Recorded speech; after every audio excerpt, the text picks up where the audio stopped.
Vamos.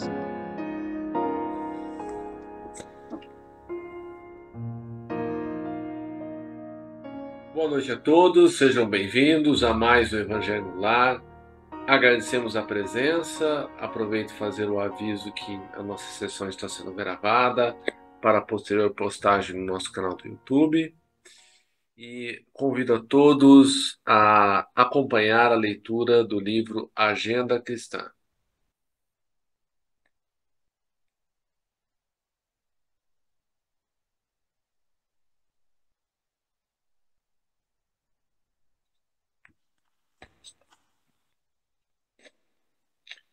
Em seu benefício, não se agaste com o ignorante, certamente não dispõe ele das oportunidades que iluminaram seu caminho. Evite aborrecimentos com as pessoas fanatizadas. Permanecem no cárcere do exclusivismo e merecem compaixão com qualquer prisioneiro. Não se perturbe com o mal-criado, irmão irretratável tem, na maioria das vezes, o fígado estragado e os nervos doentes. Ampare o companheiro inseguro. Talvez não possua o necessário quando você detém excessos. Não se zangue com o ingrato, provavelmente é desorientado ou inexperiente. Ajude ao que erra, seus pés pisam o mesmo chão, e se você tem possibilidade de corrigir, não tem o direito de censurar. Desculpe o desertor, ele é fraco e mais tarde voltará à lição.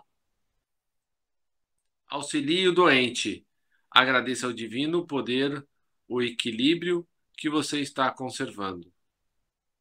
Esqueça o acusador, ele não conhece o seu caso desde o princípio. Perdoe ao mal, a vida se encarregará dele. Prece inicial, Rubão. Nosso Pai, na terra e no céu, sagrado é teu nome. Seja feita a tua vontade conosco como no espaço. Dai-nos do teu pão suficiente para o dia. Em tua compaixão, perdoai-nos e alargai-nos nossos corações, para que perdoemos uns aos outros. Guia-nos para ti, Senhor, e dá-nos tuas mãos em nossas trevas, pois teu é o reino e em ti está o nosso poder e realização. Amém. Rogamos ao Senhor Deus Todo-Poderoso enviar-nos bons espíritos para nos assistirem, afastar aqueles que possam induzir-nos ao erro e dar-nos a luz necessária para distinguirmos a verdade da impostura. Afastai também os espíritos malfazejos, encarnados ou desencarnados, que poderiam tentar lançar a desunião entre nós e com isso desviar-nos da caridade e do amor ao próximo. Se alguns procurarem penetrar nesse recinto, fazei que não encontrem acesso em nossos corações. Bons espíritos, que vos dignais vir instruir-nos, tornai-nos dóceis aos vossos conselhos, afastai-nos de todo pensamento egoísta de orgulho, de inveja e de ciúmes. Inspira-nos a indulgência e a benevolência para com os nossos semelhantes, presentes ou ausentes, amigos ou inimigos. Fazei, enfim, que pelos sentimentos que nos animarem, possamos reconhecer a vossa salutar influência. Dai aos médiuns que encarregardes de nos transmitir os vossos ensinamentos a consciência da santidade do mandato que lhes é confiado e da gravidade do ato que vão praticar, a fim de que o façam com o fervor e o recolhimento necessários. Se estiver entre nós pessoas que foram atraídas por outros sentimentos que não o do bem, abre os seus olhos à luz, Senhor, e perdoai-as como nós as perdoamos. Se vieram com intenções malfazejas, pedimos especialmente aos sagrados Espíritos da Luz, aos nossos guias espirituais para nos assistirem e velarem por nós. Assim seja. Amém. Que vamos ler, meninas? Hoje Danilo, é eu? Então vamos lá. hoje é. Página 216 do Evangelho, preservar-se da avareza.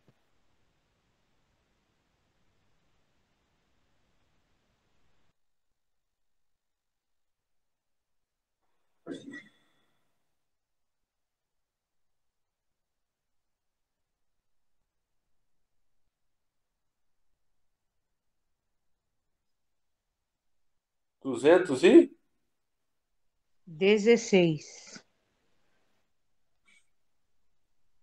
perfeito. Preservar-se da avareza.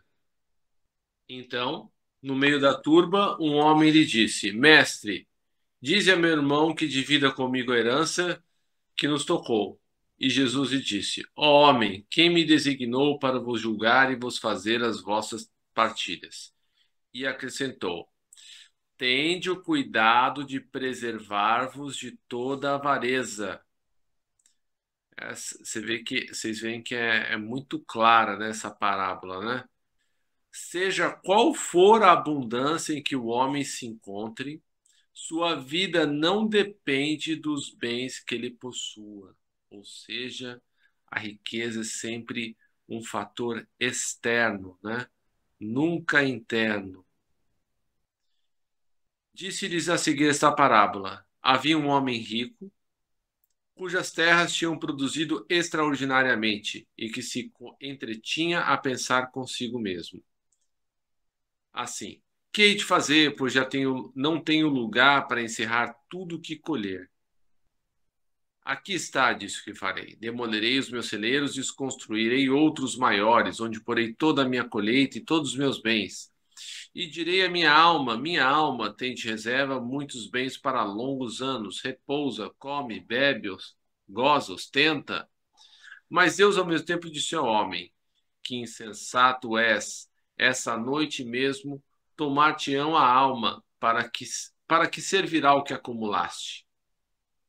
É o que acontece aquele que acumula tesouros para si próprio e não é rico diante de Deus.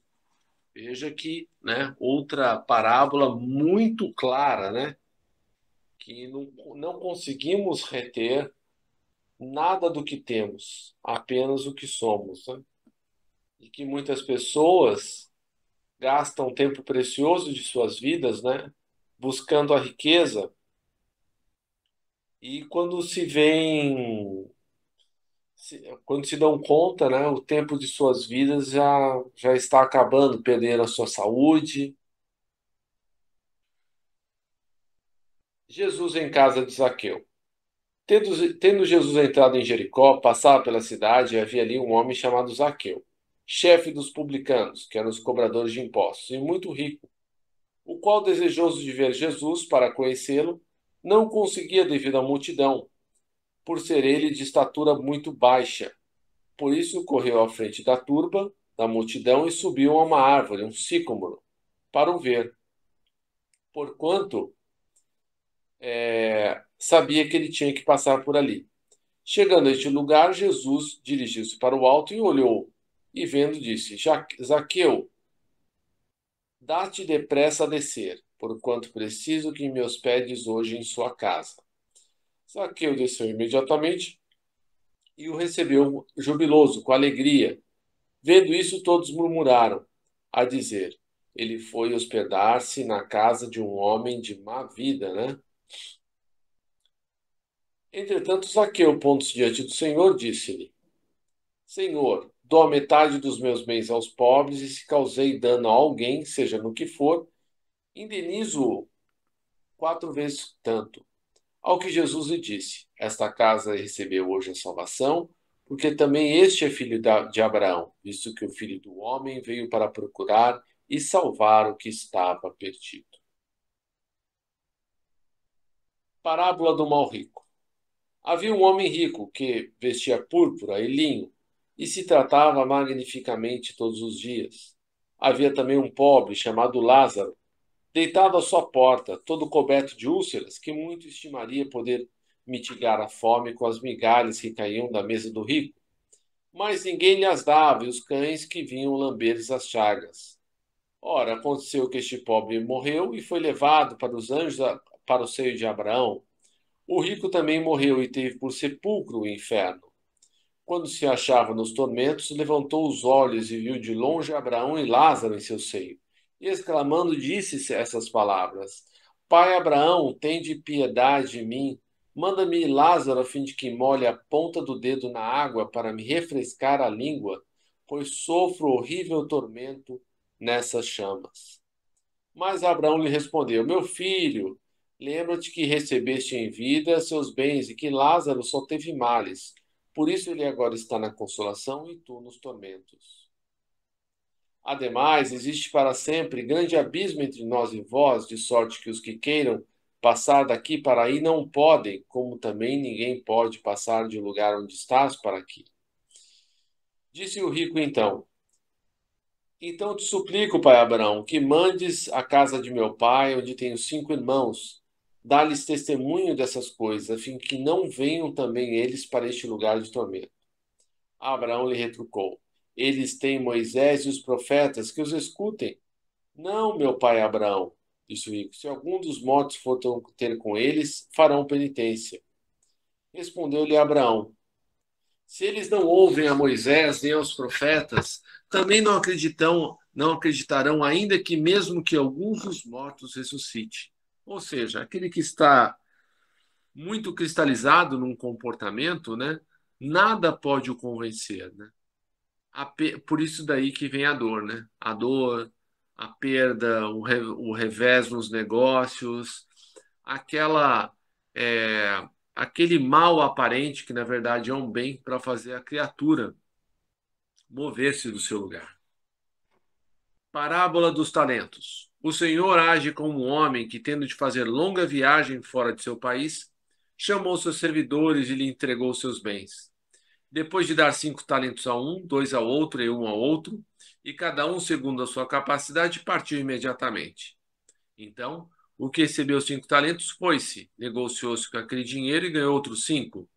O que recebera 2 talentos, do mesmo modo, outros tantos. Mas o que tinha apenas um, cavou um buraco na terra e ali escondeu o dinheiro de seu amo. Passado longo tempo, o amo daqueles servidores voltou e o chamou a contas. Veio o que recebera 5 talentos e lhe apresentou outros 5, dizendo: Senhor, entregaste-me 5 talentos, aqui estão, e além desses, mais 5 que ganhei. Respondeu-lhe o amo: Servidor bom e fiel. Pois que foste fiel em pouca coisa, confiar-te-ei em muitas outras. Compartilha da alegria do teu senhor. O que recebera 2 talentos apresentou-se ao seu turno e lhe disse: Senhor, entregaste-me 2 talentos e aqui estão, além desses, outros 2 que ganhei. O amo lhe respondeu: Bom e fiel servidor, porque foste fiel em pouca coisa, confiar-te-ei muitas outras. Compartilha da alegria do teu senhor.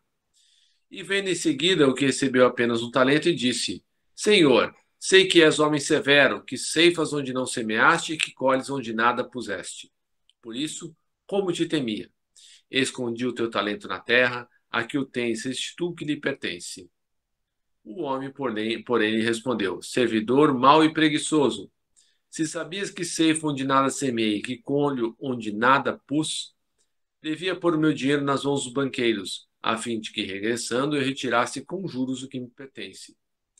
Tirem-lhe, pois, o talento que está com ele e deem-o àquele que tem 10. Porquanto dar-se-á a todos os que já têm, eles serão cumulados de bens. Enquanto aquele que nada tem, tirar-se-lhe-á, mesmo que pareça ter. E seja esse servidor inútil lançado nas trevas exteriores, onde haverá prantos e ranger de dentes. Aí agora a explicação. Utilidade providencial da riqueza, provas da miséria e da riqueza. Se a riqueza houvesse de constituir obstáculo absoluto à salvação dos que a possuem, conforme se poderia inferir de certas palavras de Jesus, interpretadas segundo a letra e não segundo o espírito, Deus que a concede teria posto nas mãos de alguns um instrumento de petição, sem apelação nenhuma, ideia que repugna a razão. Sem dúvida, pelos arrastamentos a que se dá, pelas tentações que gera, pela fascinação que exerce. A riqueza constitui uma prova muito arriscada, mais perigosa do que a miséria. É o supremo excitante do orgulho, do egoísmo e da vida sensual. É o laço mais forte que prende o homem à terra e lhe desvia dos céus pensamentos. Produz tal vertigem que muitas vezes aquele que passa da miséria à riqueza esquece de pronto à sua primeira condição. Os que com ele a partilharam, os que o ajudaram, e faça insensível, egoísta e vão.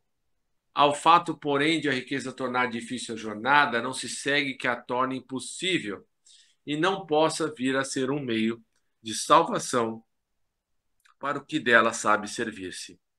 Como certos venenos podem restituir a saúde, se empregados a propósito e com discernimento. Quando Jesus disse ao moço que o inquiria sobre os meios de ganhar a vida eterna, desfaze-se de todos os teus bens e segue-me, não pretendeu de certo estabelecer como um princípio absoluto que cada um deva despojar-se do que possui e que a salvação só a esse preço se obtém. Mas apenas quis mostrar que o apego aos bens terrenos é um obstáculo à salvação. Aquele moço, com efeito, se julgava quite porque observava certos mandamentos e, no entanto, recusava-se a ideia de abandonar os bens de que era dono. Seu desejo de obter a vida eterna não ia até o extremo de adquiri-la com o sacrifício. O que Jesus se propunha era uma prova decisiva destinada a pôr a nu o fundo de seu pensamento.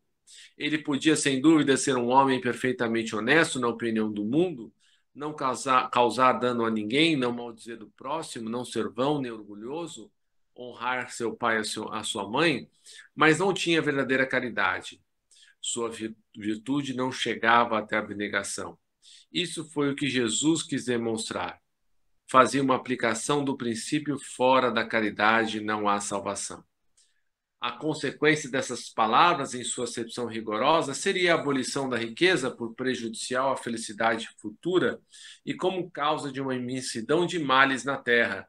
Seria, ademais, a condenação do trabalho que a pode granjear, consequência absurda que reconduziria o homem à vida selvagem e que por isso mesmo estaria em contradição com a lei do progresso, que é a lei de Deus. Se a riqueza é causa de muitos males, se exacerba tanto as más paixões, se provoca mesmo tantos crimes, não é a ela que devemos inculpar, mas ao homem que dela abusa como de todos os dons de Deus. Pelo abuso, ele torna pernicioso o que lhe poderia ser da maior utilidade. É a consequência do estado de inferioridade do mundo terrestre. Se a riqueza somente males houvesse de produzir, Deus não a teria posto na terra. Compete ao homem fazê-la produzir o bem. Se não é elemento do progresso moral, é sem contestação poderoso elemento de progresso intelectual. Comentários?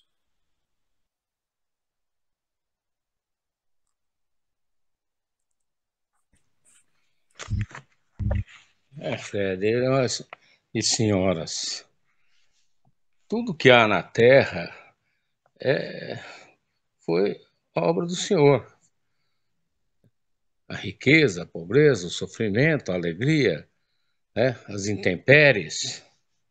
Nós temos que estar pronto para enfrentar todas as adversidades e também termos aí alguns instantes de felicidade, né, meu? Porque a vida na Terra é efêmera, né? É transitória. E a vida que nós procuramos no mundo espiritual é a eterna, né? E para obtermos a vida eterna, nós temos que cumprir as leis divinas, né? E as leis terrestres também, né? Porque também elas advêm da espiritualidade superior, da evolução da sociedade, né? Através dos milênios, né? Então, o que nós temos que ter em mente é que nós temos que buscar o reino de Deus e a sua justiça, né? E tudo que nós obtivermos praticando a lei, nós teremos aí alguns benesses, né? Alguns acréscimos, tanto na nossa parte evolutiva, quanto espiritual, quanto material, né? Obrigado, meu irmão. Mais alguém gostaria de falar?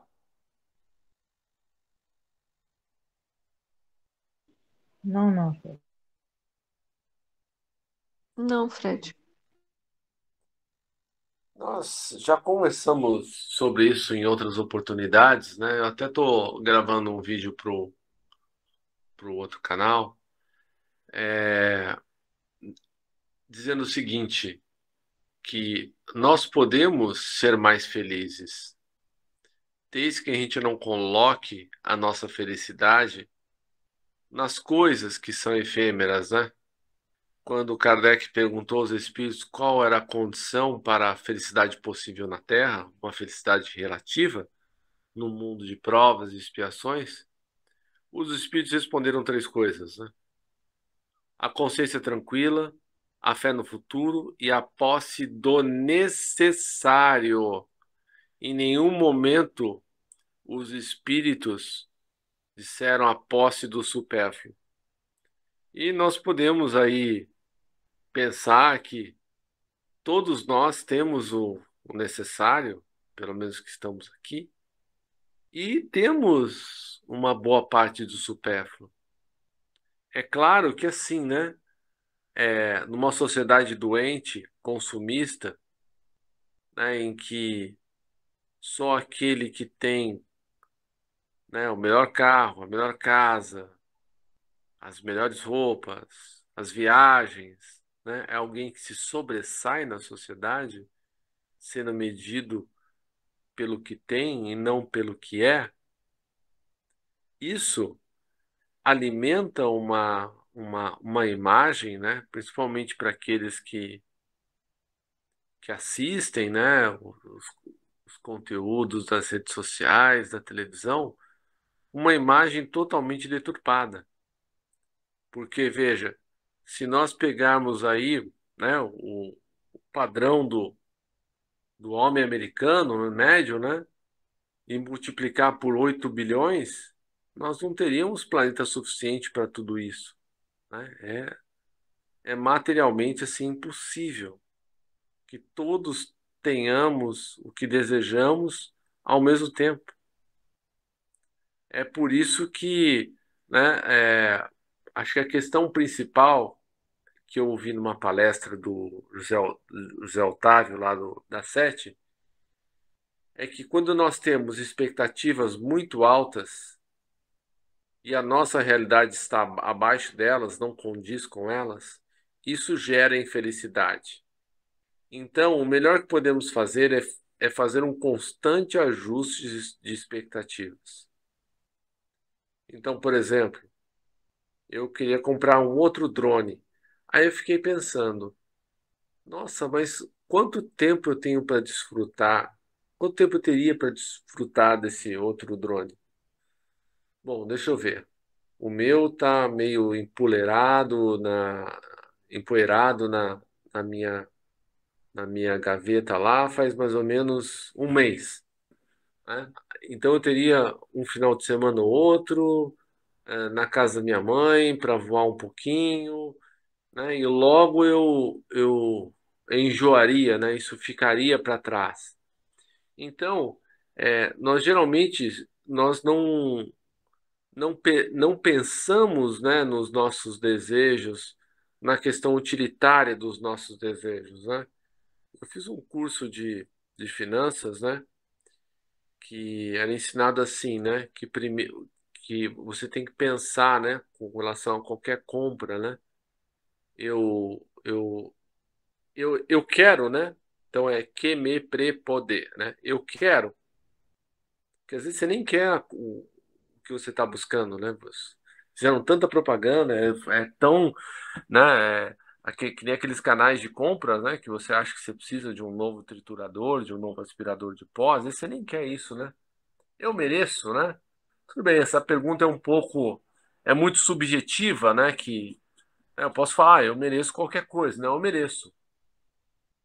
Aí a próxima pergunta, eu preciso, aí o negócio já começa a entornar, porque a gente vê que a maioria das coisas que a gente quer, a gente realmente não precisa. Aí vem a outra pergunta também que já dá uma outra paulada. Eu posso, né, em vez de pagar no cartão de crédito em 10 vezes, Eu posso comprar à vista, eu tenho uma reserva de emergência para isso. E por último, né? Eu devo. Então, a gente vê que a maioria das coisas que nós desejamos não passa nesse critério. E o que Jesus nos ensina é que não é errado nós querermos uma situação mais favorável na vida, seja pelo conforto ou o que seja. Isso não é errado, porque se fosse errado, né, nós estaríamos vivendo no tempo das cavernas ainda, porque o que nos impele à frente, né, é o desejo de termos mais conforto, né? Mas o errado é fazermos a razão da nossa existência atingir, né, esses bens. E eu fiz também uma outra reflexão. Se eu tivesse muito mais dinheiro, o que realmente, quanto mudaria a minha vida? Eu fiquei pensando, talvez um carro melhor, um apartamento um pouco maior, viajaria mais, mas assim, essencialmente, a minha vida ficaria mais ou menos a mesma. E me veio outra mensagem outro dia que nós precisamos aprender a viver com menos, porque é sempre muito fácil você aumentar o seu padrão de vida, mas é sempre bem difícil você ter que diminuir quando necessário. Então, essas são as minhas considerações. É, Comentários?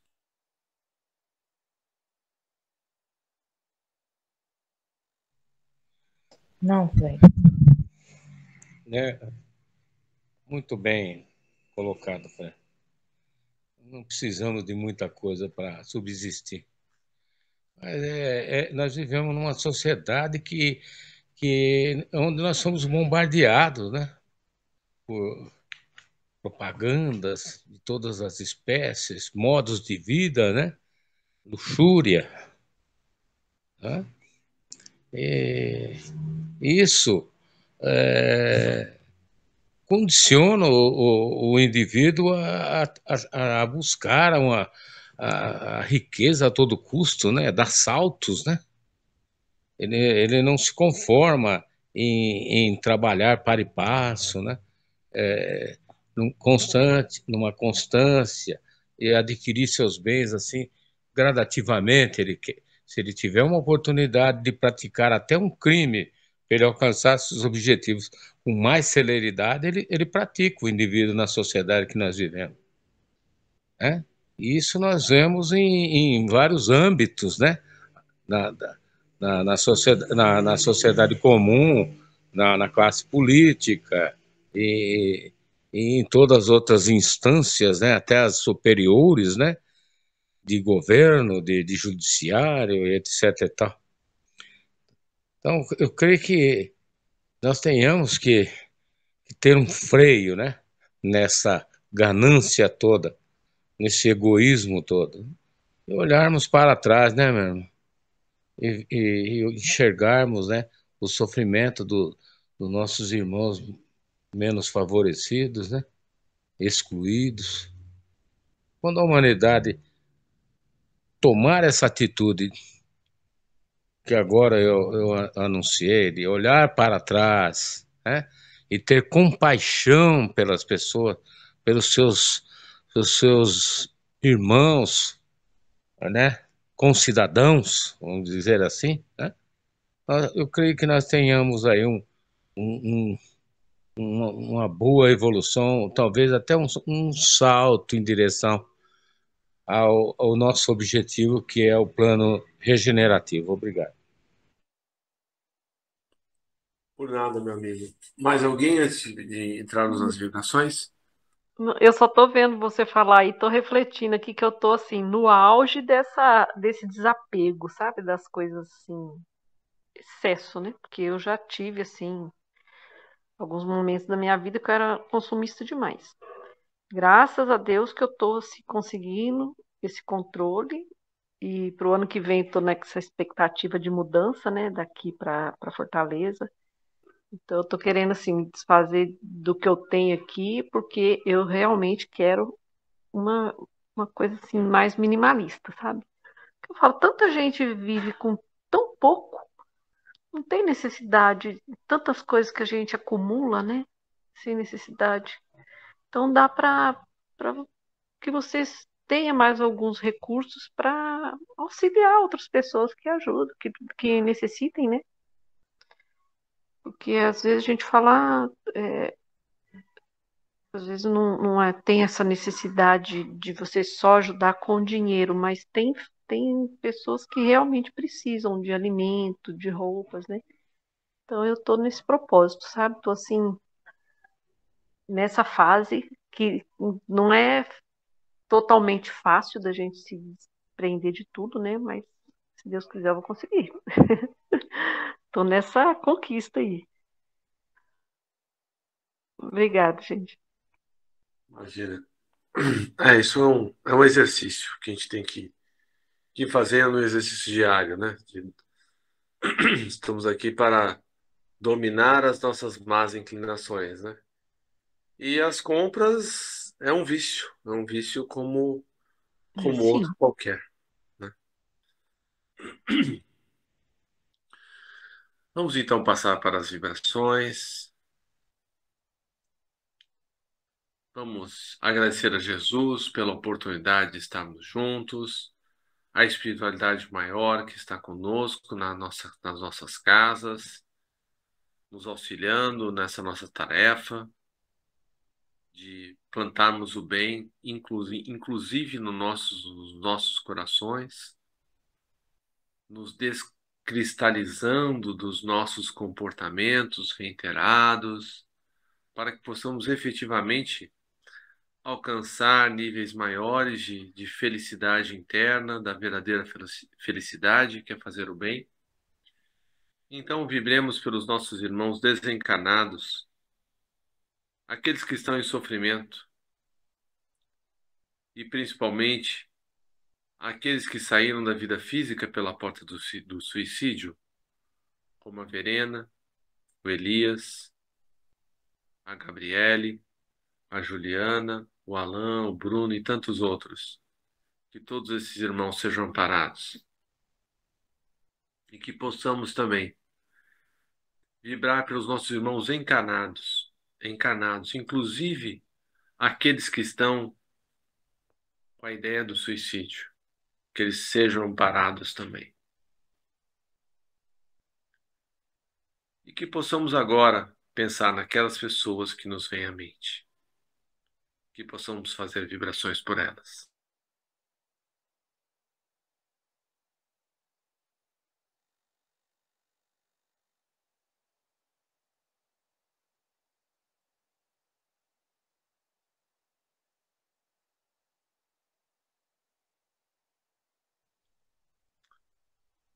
Que todos esses irmãos sejam amparados.